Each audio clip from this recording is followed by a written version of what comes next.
Lae titia Czuba was a 33-year-old single woman living in Plage-Dulce-Livar, a picturesque town in southern France known for its lush scenery and plush beaches.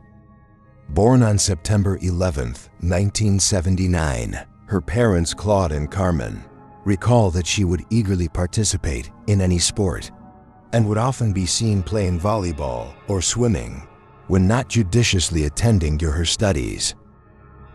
When Laetitia was 18 years old, she had an acute episode of paranoia, resulting in hospitalization, while the young woman underwent professional treatment and eventually was deemed fully recovered by her doctors. In 2009, she again experienced another episode of paranoia, this time due to sleep deprivation and stress. Doctors said she received treatment for this and was advised to regularly consult with a psychiatrist. Fortunately, she returned to her normal state and her previous life. In 2012, Laetitia left her position as a police officer, which she had held for just 1 year, and began working at LA Post, a commercial mail service.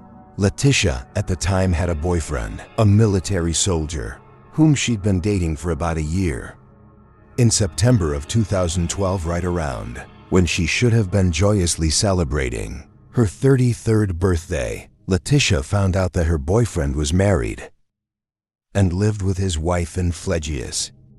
Rattled, Laetitia immediately called off her relationship with the man, but she was not without internal struggle.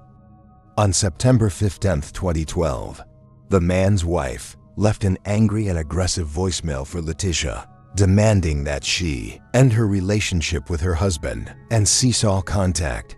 While she initially had broken up with the family man turned philanderer, she told those closest to her she was unfortunately still in love with him and would resume seeing the military man, this time in secret. On September 24, 2012, Laetitia received a phone call from one of her friends, and while talking she informs them that she would be spending time with a friend named Nora, along with who she said was Nora's boyfriend. However, the identity of this couple remains unknown, as family and friends interviewed say they are not familiar with anybody named Nora. The next day, on September 25, 2012, at around 7 p.m., Laetitia went to the train station to pick up her friend, Colleen, who was returning from a trip. Laetitia asked to spend the evening with Colleen, but she told her she was too tired from the trip and simply wanted to go home and rest. Laetitia then dropped her friend off at her house and went back home later. Colleen told police that Laetitia appeared to be acting normal and that there was nothing unusual about her conduct. This would be the last time Laetitia was ever seen alive again by her loved ones. After arriving home from dropping off her friend, Laetitia called her grandmother at around 7:30 p.m. On the call, she expressed her desire to spend some time with her and to stay overnight at her house, as she found she had an opening in her schedule. She informed her grandmother that she planned to arrive at around 8 p.m. Her grandmother lived approximately 40 minutes away in Pimenade. Laetitia often visited her grandmother and stayed the night, so she may have stated it would only take her 30 minutes, as she was familiar with the route. Laetitia got into her black Volkswagen Polo and left her home. She would never make it to her grandmother's. Laetitia's grandmother became worried when her granddaughter, usually prompt, failed to arrive. She attempted to contact her multiple times to no avail. Concerned, she contacted Laetitia's parents and her sister Crystal, who were away on vacation. Though Crystal had tried calling her cell phone, she was also unable to reach her sister. Despite this, she suggested to their concerned grandmother that Laetitia may have decided to stay home after all, or may have met up with friends. The following day, Crystal, now alarmed herself, contacted her sister Laetitia's workplace, discovering that she had not shown up for work for the past 2 days. Crystal then contacted Laetitia's boyfriend to inquire if he had any information regarding her whereabouts. However, He informed Lae titia's sister that he had not seen nor spoken to the now thought to be missing 33-year-old. Realizing the seriousness of the situation, Crystal asked their aunt to report Lae titia as officially missing while their parents rushed back to France from their vacation. Police immediately launched the search for the missing woman. Subsequently, they received information that her Volkswagen Polo had been found in the town of Bottigale, located in the neighboring country of Italy, 120 kilometers from her home. However, while her car had been located, Lae titia was nowhere to be found. Her family was taken aback by the discovery, as Lae titia had never been to that area before, nor did she express desire to travel to Italy, given that she had traveled to her grandmother's home numerous times in the past. It was deemed unlikely that she had forgotten the way. During their investigation, the police were able to create a timeline regarding Lae titia's movements after leaving her home on September 25th in order to visit her grandmother. It was found that at 8:36 p.m., half an hour after Lae titia told her grandmother she thought she would be arriving, Lae titia called her boyfriend, a fact that he had originally withheld from Clistel. When she called pleading for any information, police interrogated the man, already caught by his wife for cheating, and now possibly suspected of a far greater crime. But he told police that while he had, in fact, had a brief conversation with the missing 33-year-old, they had not argued nor did he know her location. While he was unable to explain why he neglected to tell Lae titia's sister this information, the man swore to police that the two had not been in conflict. He claimed Lae titia sounded distressed and repeatedly uttered the phrase, quote, "I'm lost, I'm lost." It is unclear if the man is considered a suspect. However, media reports say he did supposedly have an airtight alibi.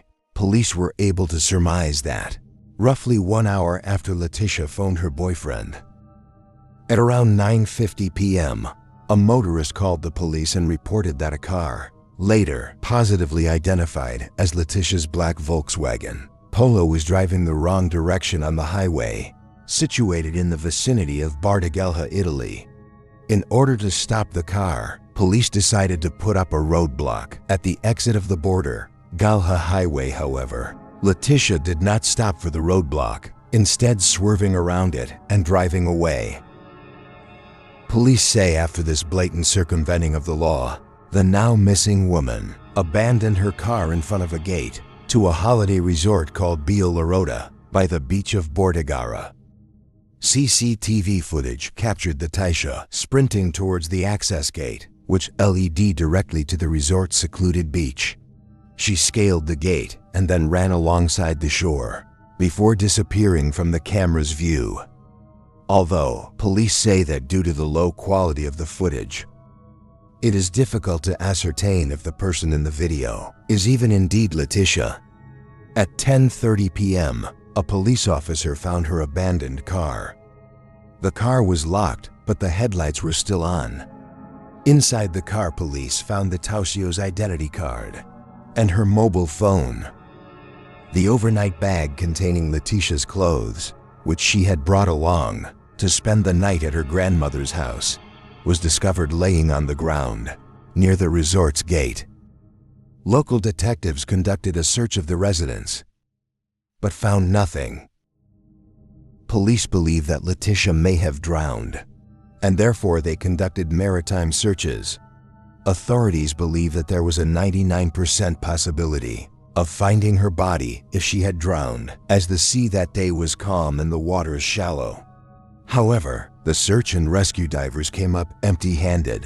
Lae titia's parents, Claude and Carmen Czuba, as well as her sister Crystal, spent the next month in Italy searching for their missing loved one, putting up missing flyers around the area and questioning locals. However, to no avail.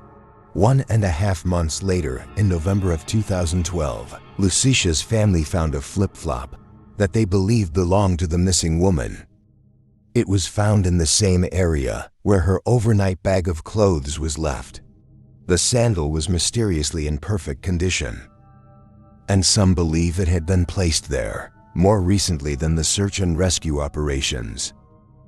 9 months later, a 70-year-old woman who was staying at a house next to the resort told the teacher's parents that on September 25th, around 10 p.m., she had seen a mysterious man on the same path, the one that ran next to the resort. Outward toward the sea, she described the man as tall and dressed in a suit. Lae titia's parents hired a private investigator. They also contacted psychics to help them find their daughter, but found no new leads. Lae titia remains missing to this day.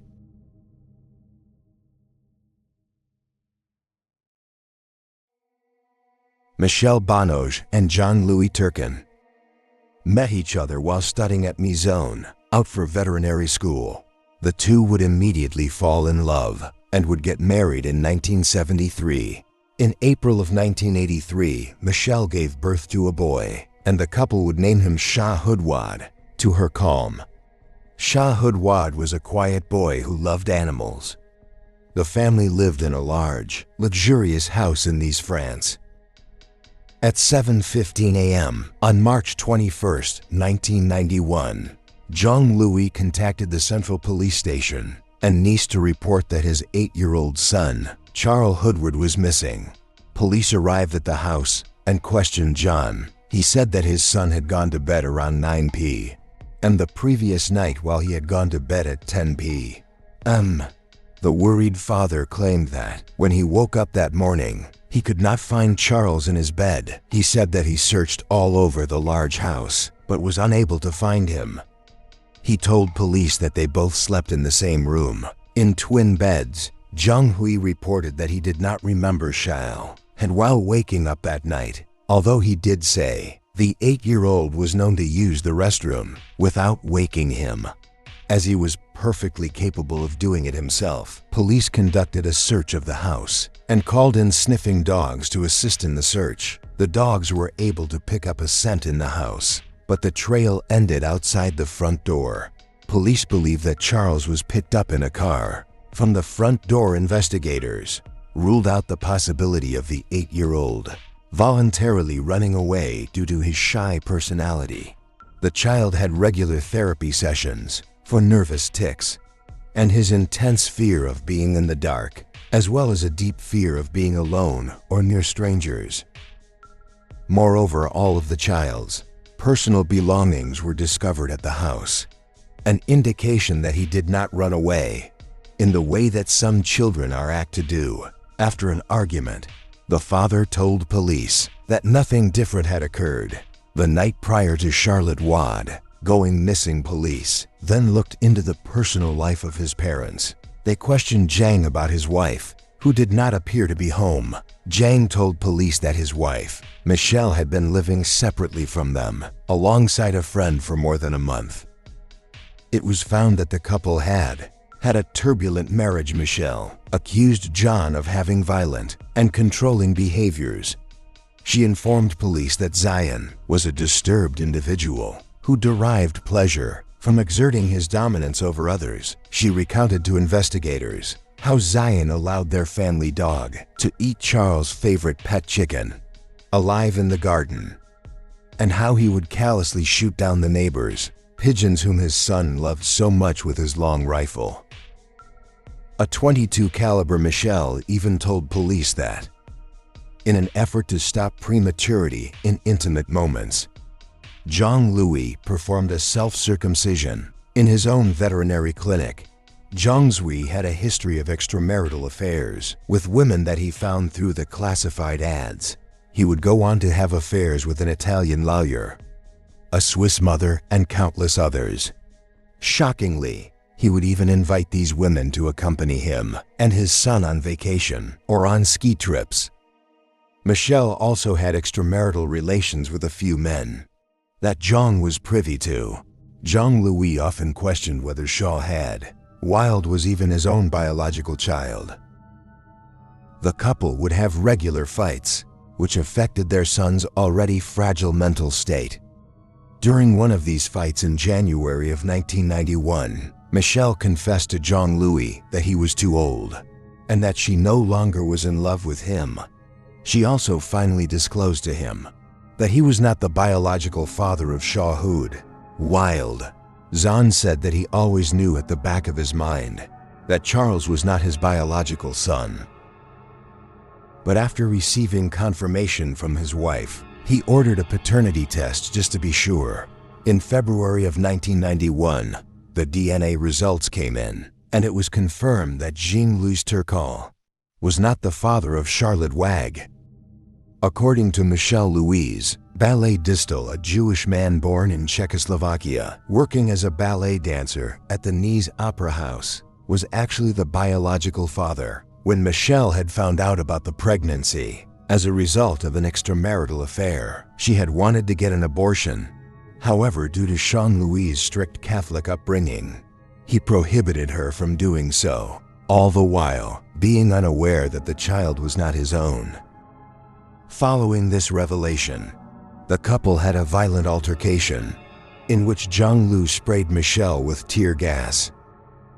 After that fight, Michelle decided to leave the marital home for good. In February of 1991, she moved out of the home and initiated divorce proceedings. Joe Louis refused to engage in joint custody, nor would he pay alimony. After Michelle left him, John Dewey would harass her, sending threatening letters. When this did not work, he gave her an ultimatum to return home by March 20th. At midnight, their son would go on to disappear that exact night. Michelle told police that she was convinced her husband had something to do with Charlotte Walt's disappearance. She then began recording their conversations. From that point on April 25, 1991, Michelle met with Sean for a cup of coffee, in which he claimed that he had sent the boy to Morocco and that he would get him to return if she would come back home. In order to get a confession out of him and desperate to see her son again, Michelle returned to his home and was intimate with him. In exchange for information, during the interlude, which was anything but romantic, Jean-Louis disclosed how he had actually taken their son while he slept, had strangled him, and then had buried him under a cross in the mountains above Nice. While Michelle told investigators about Jean-Louis' clear confession, they told her to get the confession recorded on a tape. So on March 6, 1991, Michelle again was intimate with Jean-Louis, and this time recorded his confession on a tape recorder that she'd placed under the bed. On May 13, 1991, police arrested Jean-Louis and charged him with Charlotte Watch murder. The police searched the area where the father claimed to have buried the child's body. However, they found nothing. Jean-Louis spent the next 9 months in jail before being released on bail on February 14, 1992, pending his trial, which was not scheduled until 1994. After getting out of jail, he offered 100,000 francs in reward for anyone who could provide information about his son. He then hired a private investigator and sent him to Israel to investigate. He claimed that his wife had actually given the child to his biological father, whose family lived in Israel. To support this allegation, 1 month after Charles had Wag's disappearance, Michelle had converted to Judaism and began to learn Hebrew. She informed her friends and family that she was going to England. However, she made multiple trips to Israel. Following this information, Jean-Louis' trial was postponed. The investigator who had gone to Israel found 2 witnesses who claimed they had seen the 8-year-old with his mother in August of 1993 when he came in for a haircut.